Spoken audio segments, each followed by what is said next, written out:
पत्राच्या सुरुवातीला एक मोठी आंतरराष्ट्रीय बातमी। बँकॉक आणि थायलंडमध्ये भूकंपाचे जोरदार धक्के जाणवलेले आहेत। भूकंपाची तीव्रता 7.7 रिश्टर स्केल आहे आणि म्यानमार भूकंपाचा केंद्रबिंदू असल्याचं कळतंय। या भूकंपामुळे बँकॉकमध्ये इमारत कोसळल्याची देखील घटना घडलेली आहे। काही दृश्यही कॅमेऱ्यात कैद झाली आहेत। बँकॉकमधली ही दृश्य आहेत। बँकॉक आणि थायलंडमध्ये भूकंपाचे जोरदार धक्के जाणवलेले आहेत आणि या भूकंपाची तीव्रता 7.7 रिश्टर स्केल इतकी होती। दरम्यान म्यानमार हा भूकंपाचा केंद्रबिंदू आहे आणि भूकंपामुळे या बँकॉकमध्ये इमारत कोसळल्याची घटना घडली आहे। ही दृश्य कॅमेऱ्यात कैद झाली।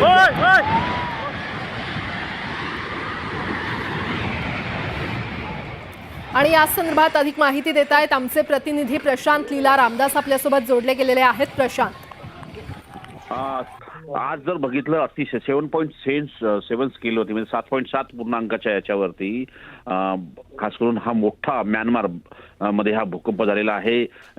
या भूकंपामुळे बांगलादेश, भारत आणि लाओस या आणि थायलंड आणि चायना च्या या देशांमध्ये याचा परिणाम जाणवतोय आणि साधारणतः 11:50 दरम्यान म्यानमार ब्रह्मामध्ये हा संगाई इथे हा भूकंप झालेला आहे आणि साधारणतः ज्या पद्धतीची माहिती मिळते की याचा जो केंद्रबिंदू आहे तो 12 किलोमीटर असून म्यानमारमध्ये आहे।